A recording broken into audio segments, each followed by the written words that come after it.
Hey everyone, welcome to the stream. Today we're going to be doing a speed build inside of Reaktor. And I'm DannyXander, and tonight we're going to be doing a speed build. We'll be creating a bassline from scratch in Reaktor, and all in just under 50 minutes. So this is a quick and fun way to dive into sound design. And so feel free to follow along or just watch and see how it all comes together. So we're going to start building. We're just going to open up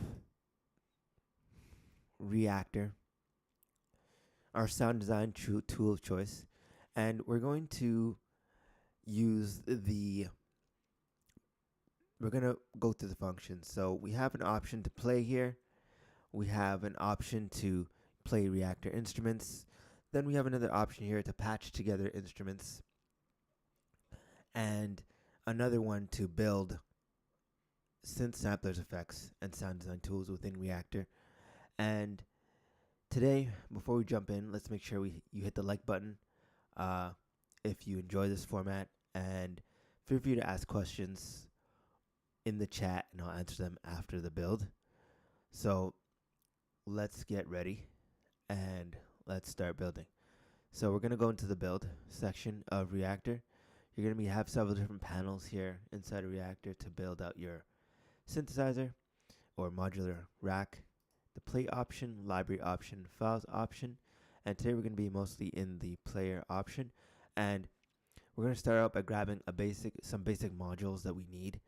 I'm using Reaktor 6 here, so we'll build this space. To build the space, we'll need an oscillator. So let's grab an oscillator from the bento box collection. We'll grab an oscillator, and we're also going to need a few more pieces. Oscillator, a filter. We're going to need a filter too. We're also going to need a envelope. And the envelope looks like this. We need that. We're also going to need probably an LFO. An LFO looks like that. And then finally a VCA, which is amp control. We're going to need one that looks like that.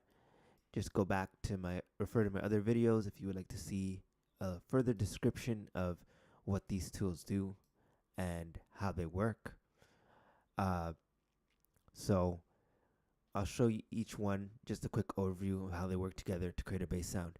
So now let's bring each of these in, and I'll do a quick setup.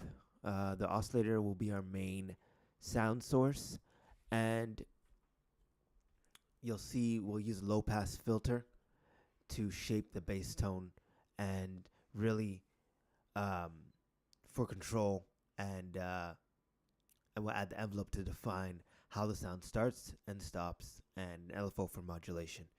So envelope for how the sound starts and stops, and LFO for modulation. So this controls the beginning and the end of sound, how it starts and stops, and this controls the actual modulation characteristic of the sound over time. So with our modules in place, let's start tweaking our oscillator. I'm gonna go for like a little bit more of a gritty bass sound, and I'll set the oscillator to a saw wave. So let me just hook this up really quickly. Add in that util, note in, and we'll patch it together so we can add a saw sound. Okay. That's our modulation. And we'll call this the amp envelope. The reason we're calling it the amp ADSR is because this is controlling the amp. This is the amp ADSR. We're going to organize our panel in a way that we can understand and really get clarity on how everything is working together. So let's let's move things around. So we go node in, oscillator, filter, add the LFO at the beginning, node in, LFO, oscillator, filter, envelope, VCA. So now we got everything in order. Gonna hook up our modulation source to our oscillator. We're also gonna turn up the modulation depth on our VCA, which is going to help us control the depth of the note. So let's see if we get a sound. And no, we're not getting any sound. That would be because we're not hooked up to the out ports of our device. So now you can see we're getting a sound straight in to our computer. So now let's adjust the cutoff to give it that deep bassy characteristics. But before, yeah, we'll adjust the cutoff and add some resonance for edge. So adjust the cutoff, give it that deep sound,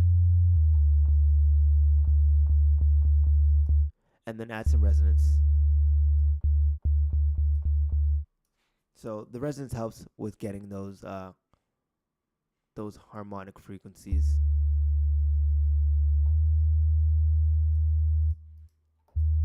Okay, then we're going to change the wave to a saw.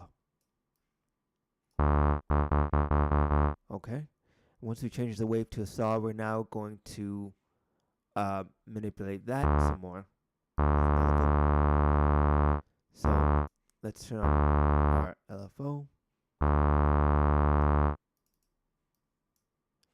and add some pulse width. Okay. So our mod source is there.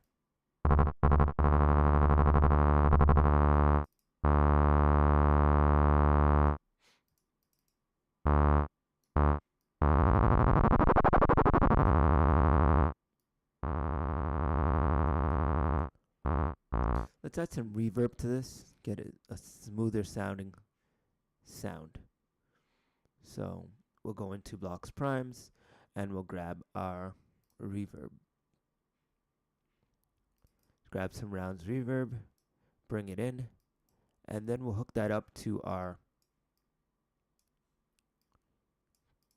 amp envelope like so.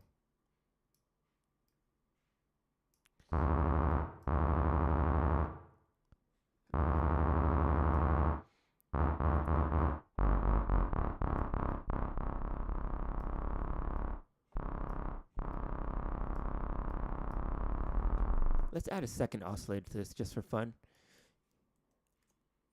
So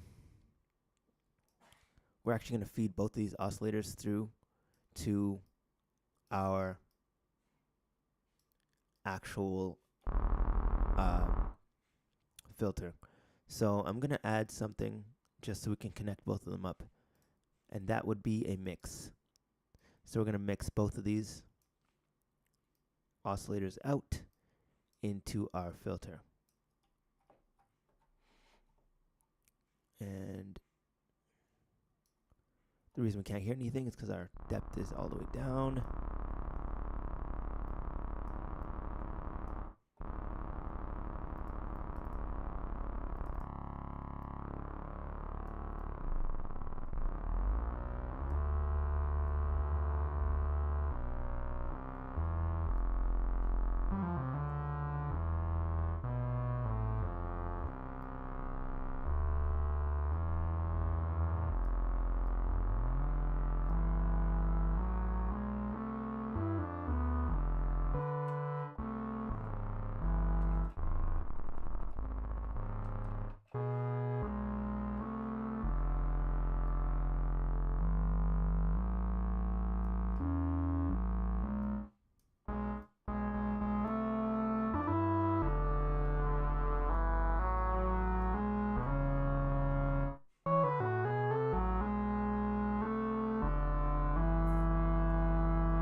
So we got a nice toasty bass sound now.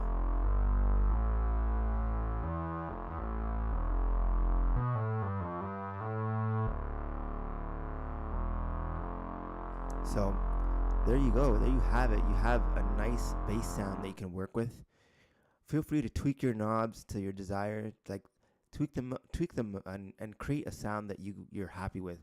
So there you go. We can actually add a little delay here, decrease our attack, and increase our fine tune our sound.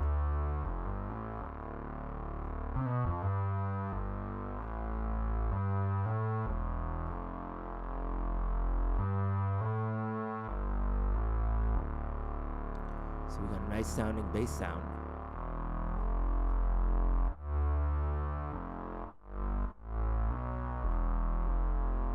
And you can tweak that on, add a little more, add a little distortion, add some step sequencing. But maybe we can add this on another part.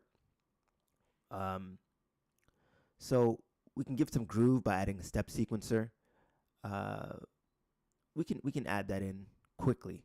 So now that we have our bass sound, we can add some groove with the 8-step sequencer. And here's how we'll do that.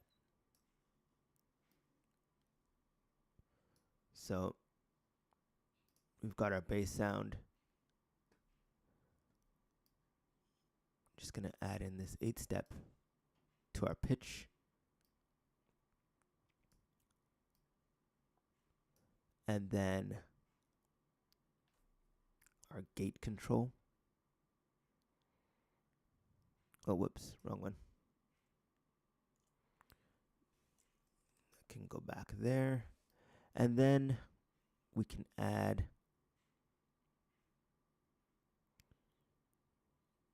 okay.